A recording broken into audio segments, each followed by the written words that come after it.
যুক্ত ক্রিয়াযোগ, সুষুম্না অন্তর্মুখী প্রাণায়াম, সম্ভাবী মহামুদ্রা, কপালভাতি শিখতে চাইছেন? আমি মোক্ষপ্রাপ্ত হয়েছি যদি কেউ বলে থাকে হননি। আমি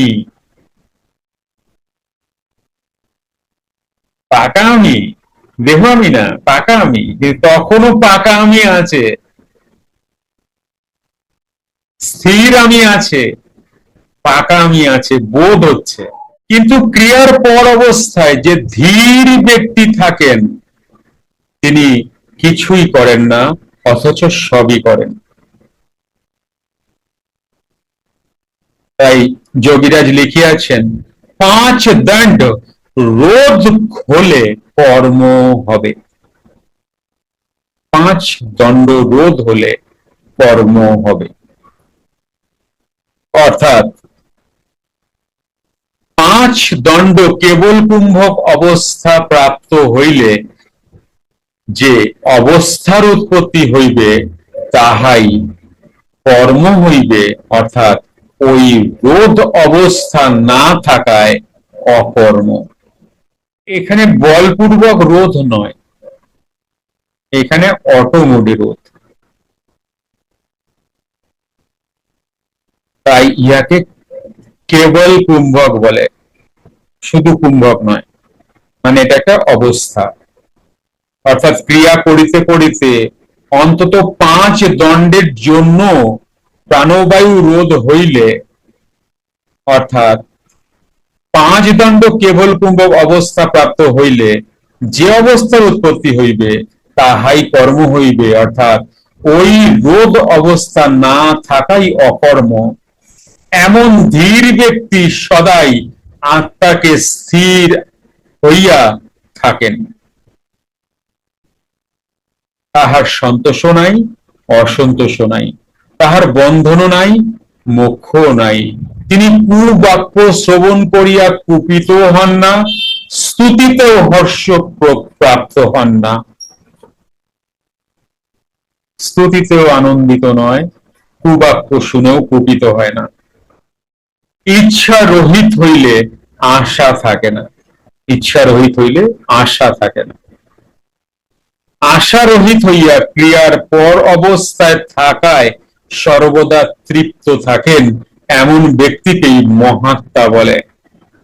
মহাত্মার ডেফিনেশন বুঝেছো? মহাত্মা ডেফিনেশন বুঝতে পারছো? এবং ওই প্রকার মহাত্মার সহিত কাহারও তুলনা হয় না। ওই প্রকার মহাত্মা সম্বন্ধে জনক রাজা কি বলিয়াছিলেন? জনক রাজাকে ব্রহ্মজ্ঞ মনে আছে? কারা কারা জানো? হ্যাঁ, যুক্ত ক্রিয়াযোগ, সুষুম্না অন্তর্মুখী প্রাণায়াম, সম্ভাবী মহামুদ্রা, কপালভাতি শিখতে চাইছেন? উনি কি বলিয়াছেন? উনি বলিয়াছেন, অর্থাৎ যে পদকে পাইবার জন্য সকল দেবতা দিনভাবে অপেক্ষা করেন, সেই পদকে ধীর যোগীগণ প্রাপ্ত হইয়াও হর্ষ প্রাপ্ত হন না। মানে কি? এই পদকে পেয়েও খুব যে আনন্দিত তিনি, সেটা কিন্তু নয়। কেন? তার আনন্দ ওইভাবে ওইভাবে যে সেলিব্রেট করতে লাগে সেটা তার মধ্যে নাই। কেন নাই জানো? কেন নাই বলো? জানো কি? তুমি যেই দেহেতে আছো সেই দেহটাই তোমার, এটা নিয়ে তোমার কিসের হর্ষ? হ্যালো, কি বুঝতে পারছো? তুমি যেই দেহেতে আছো সেই দেহ নিয়ে তোমার কি কোনো হর্ষ হয়? তাহলে ওই যে তুমি ওই স্থিতিতে আছো, কুটস্থে অবস্থান করছো, ওটা তোমার অ্যাকচুয়াল রূপ, এটা তোমার রূপই না।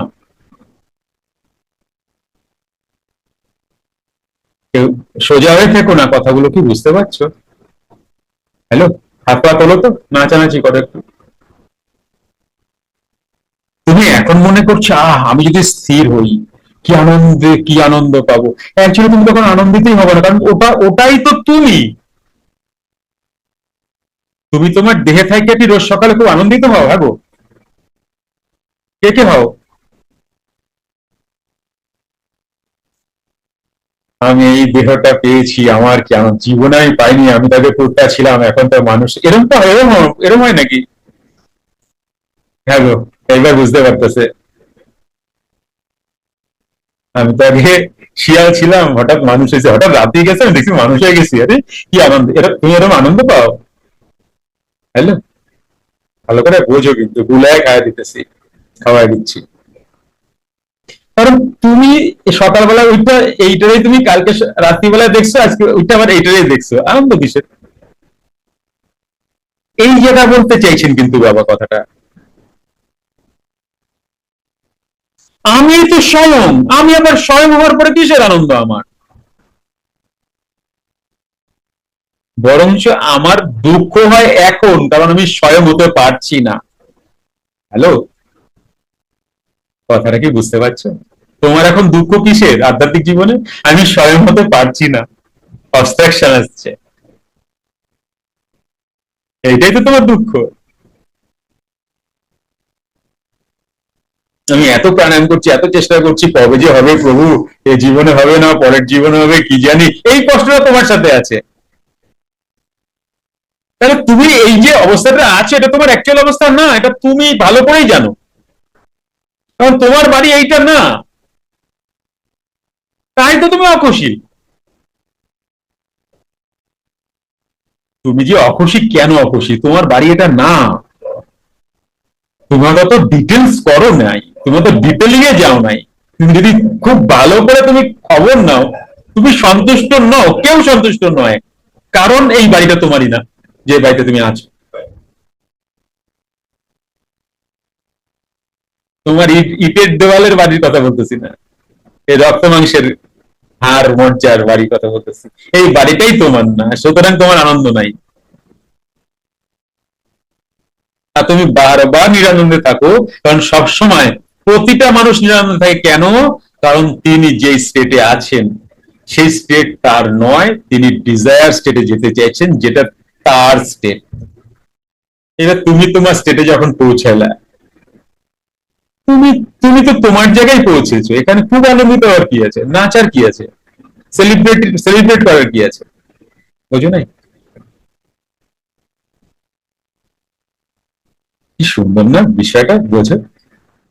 আবার শোনো কথাটা, অর্থাৎ যে পদকে পাইবার জন্য সকল দেবতা দীনভাবে অপেক্ষা করে। দেবতা, যে দেবতা, দেবতা কারা? হ্যাঁ গো, শনি, মনসা, তারপরে কি আর কে কে আছে যেন, আছে না, শনি মনসা, তোমরা যাকে দেবতা বলো, তাদের কথা বলছেন? না, তাদের এখানে কোনো চ্যাপ্টারই নাই, চ্যাপ্টারে তারা নাই। এখানে যিনি প্রাণায়াম করছেন, যিনি ক্রিয়া করছেন, যিনি যোগযুক্ত হচ্ছেন, মানে সবে চেষ্টা করছেন, এখানে তাদেরকে দেবতা বলা হচ্ছে। বুঝতে পারছো কথাটা? সহজ করে বোঝো জিনিসটা, আর এমন ভাবে বোঝো যেন মজ্জায় ঢুকে যায়, রক্তে না। ওইভাবে কি ভাববা জানো, ও অনেক কিছু শুনলাম, হেভি পূর্ণ হইল, পূর্ণটা এখন সাইডে রাখো। পূর্ণ দিয়ে করবা নাকি তুমি? পূর্ণটা সাইডে রাখো, মানে বোঝো জিনিসটা, কারণ নেক্সট জার্নি তো ওটাই তোমার। না বুঝলে তুমি হাঁটবা কি করে দুর্গম গিরি, তাই না? বোঝো, ভালো করে বোঝো, ব্লাডে নেবা না, মজ্জা নিয়ে আনো। আর মজ্জায় তখনই যাবে যখন গল্পের ছলে জিনিসটাকে বুঝতে পারবা, তাহলে সেটা সাধনার জিনিস, এত সহজে বুঝবে না কেউ। রুদ্রাক্ষ প্রেডিকশন বা গণনা সার্টিফিকেট কোর্সটি অনলাইনে শেখানো হচ্ছে এবং কোর্সটি শেখানোর পর সার্টিফিকেটও দেওয়া হচ্ছে। এই গণনা দেবাদিদেব মহাদেবের আশীর্বাদ ধন্য। কোর্সটিতে আপনি কি কি শিখবেন এটা জানার আগে কাদের জন্য এই অনলাইন কোর্সটি উপযোগী হবে জেনে নিন। 1. যারা ঘরে বসে কিছু করতে চাইছেন। 2. যারা পার্ট টাইম কিছু করতে চাইছেন। 3. যারা আধ্যাত্মিক জীবনে আছেন এবং মানুষের উপকার করতে চাইছেন। 4. যারা হাউসওয়াইফ। 5. যারা যোগা, মেডিটেশন ও আধ্যাত্মিক জীবনে আছেন। 6. যারা অবসরপ্রাপ্ত কিছু করতে চাইছেন। এইবার জেনে নেওয়া যাক এই কোর্সটিতে আপনি ঠিক কি কি শিখবেন। 1. রুদ্রাক্ষ গণনা কিভাবে করতে হয়। 2. গণনার ছক কিভাবে করতে হয়। 3. 21টি প্রশ্ন আপনি কি কি করবেন। 4. বাবার আশীর্বাদে গণনা কবে কবে করতে হয়। 5. গণনা ঠিক কোন সময় করলে সঠিক প্রেডিকশন করা যায়। 7. রুদ্রাক্ষ কিভাবে চিনবেন। 8. রুদ্রাক্ষ শোধন বিধি কি কি আছে। 9. রুদ্রাক্ষ ধারণ বিধি বা কি কি আছে। 10. রুদ্রাক্ষ ব্যবহারিক বিধি কি কি আছে। সার্টিফিকেট কোর্সটি করার পর গণনা করতে কোনো অসুবিধা যদি হয় 6 মাস অবধি আপনাকে গাইডেন্স দেওয়া হবে। আজই যোগাযোগ করুন জ্ঞানীগুরু কমিউনিটির সাথে। Phone number 8653748183। ধন্যবাদ।